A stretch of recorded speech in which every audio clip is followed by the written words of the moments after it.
Hi, this is Ruth Theresa with One Inspiring Woman, and today I'm answering a Dear Ruth Theresa question.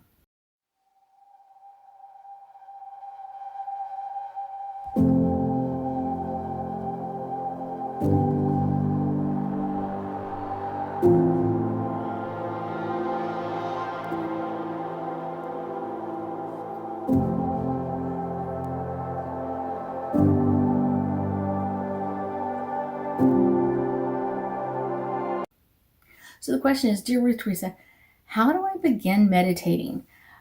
And I will say there's a couple of things to kind of keep in mind, but it's not as difficult as you think. And so many people are like, I tried meditating and my knees hurt. I tried meditating and I couldn't sit for that long. So I'm going to discuss all of those. And if you have any new questions or something like, hey, you didn't cover this, please leave a comment below. I will definitely answer it. I love meditation, and I think most people, or almost all people, would benefit from meditating more often. So let's talk about some of the beginning things. Is number one, find a secure location. Find someplace that you feel secure and comfortable. If you're doing it in the living room and you're afraid your family's going to walk in just a minute from school or something like that, and you're going to have all this noise to deal with, don't do it there. Go do it in your bedroom, or go do it in a sitting room or something like that, or in your office with the door closed. So do it in a place where you feel like I'm comfortable. No one's going to come in and bother me. No one's going to come in and talk to me for a few minutes. Number two is find a comfortable position. Now, I would say a lot of times we love that picture of that beautiful woman going in the lotus position, and just, she looks so comfortable. She looks like she's meditating. She looks like she's having a great time doing it. That's great if you want to try in the lotus position. It's not necessary. Let's hear that again. It's not necessary. Find the comfortable position for your body. Now, to me, if I was doing it in my office, I'd be sitting in my comfortable chair. I would be sitting with my back straight because that's comfortable for me. I would most likely have my feet tucked up underneath me because that's the way I like it. And so if I were doing it in my bedroom, I would be sitting on my master bedroom on the bed with my back up against the headboard. I like my back straight, and I like to be in very comfortable positions. And also, if I feel like I'm going to fall asleep, I'm going to do it in my bedroom, because if I fall asleep, I'm already in bed. That makes it a little bit more nice. Now, if kind of underneath this one, kind of like 2A, is, are you a wiggly person? Are you the type of person that wiggles a lot and kind of like has to move around, or can't really hold still? Then don't do a meditation where you're sitting still. Not necessary. I often tell my wiggly people to do it in a place where you can meditate and move around. So maybe that's on the floor. Maybe that's in the middle of your bed so that you can move around while you're doing the meditation. Now, it's more comfortable that way. If you're trying to hold your body in one position and not move at all and not scratch or anything else, you're going to go insane. So make sure that you feel like you can move around. I tell my students, if you have an itch, scratch it. If you have an itch on your face, scratch it. And wherever you have an itch, do it, because it's one of those, you're kind of revitalizing your energy in that area. And sometimes we do it in places that we don't even realize, like that's where we really need to be pushing our energy at. But it's one of those, if you're trying to hold still, you're not going to be comfortable, and you're going to be like, this itch is getting worse and worse and worse and worse, and now I just have to do anything else. And now you're not concentrating on the meditation, you're concentrating on the scratch. Not good. So make sure that you're finding a comfortable position. And if you're a wiggly person, make sure that you are doing it in a place where you can wiggle around and move, where you're not going to hit anything or knock anything over, and you will feel comfortable in that position. Number three, really the basics of meditation are to concentrate on your breath. And concentrate on deep breathing, filling up your lungs, and releasing that. And it is one of the things that I love the best about meditations. At the beginning, I absolutely could not stand it. And I was just like, I don't know why I have to breathe so much. And I realize now, as I'm calling out meditations for other people, that a lot of times they're almost holding their breath.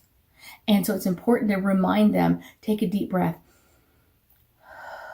It reminds me, as the person who's calling out the meditation, to take a deep breath. So much better and easier. So that brings us to lesson number 4. is when I'm doing someone else's meditation, something that I didn't create myself, I will listen to that meditation from the very beginning to the very, very end, and then I will decide if it's something that I want to do. Sometimes people use words I don't really care for. Sometimes I don't mean cuss words. I'm just like, it doesn't work well with me. So if there's wordage or verbiage that I don't really care for, I'm not going to do that meditation. I'm going to find something else. And so I really listen to it completely. And then I decide, is this a meditation I choose to do, or is this not a meditation I would choose to do? Very important. Number 5 is try different music. Don't just try one type of music.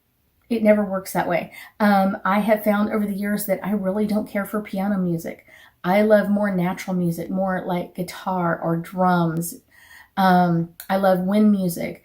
You know what I'm saying? Like Native American wind music, that sort of thing, Native American flute music, all of that kind of stuff.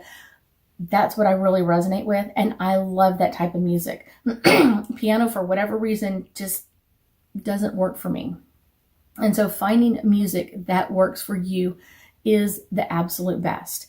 And I think it can make you feel so much easier, so much more secure when you're doing it, and really a great relaxation.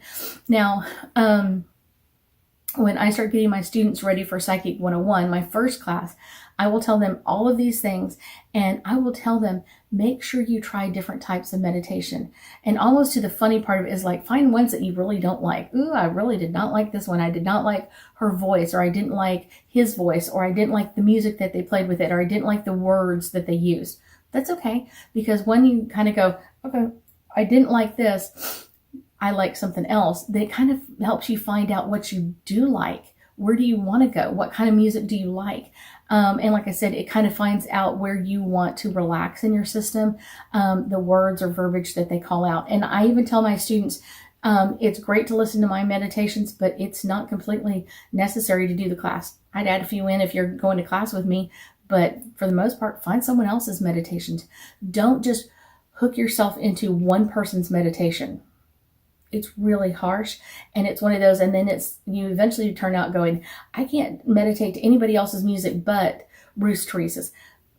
No, you should have thousands of people's music that you love, thousands of different types of music that you love. You should have different people that you love. Like I really love his past life regression. I really love her, whatever it is.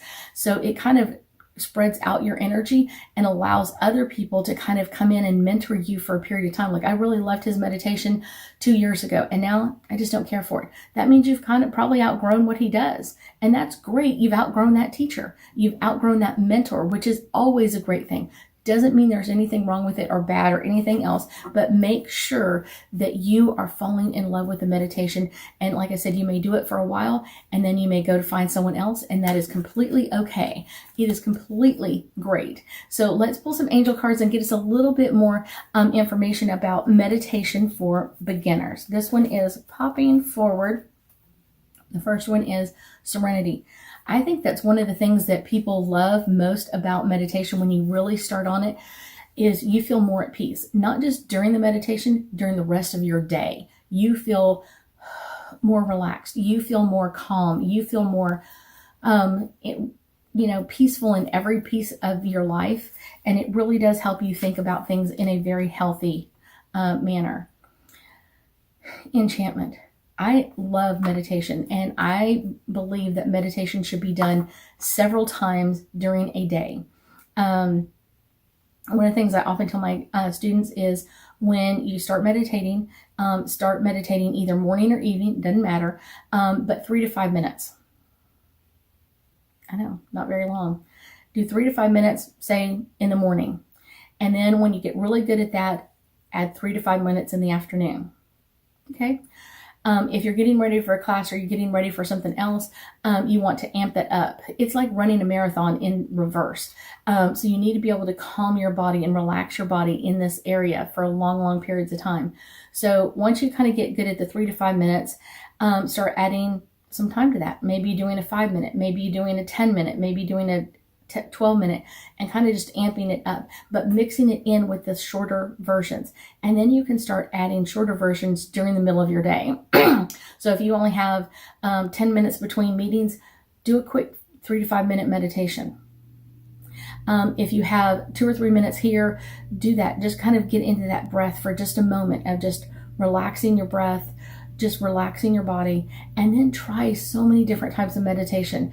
I love my meditations, and I know my students do as well, but I encourage them, try other meditations. Don't just try mine, try others, and it will help you amp up your energy in this area and help you kind of get some better messages coming through as you begin to open up your abilities. Let's do one more angel card in this area. This one's popping out the back. Okay.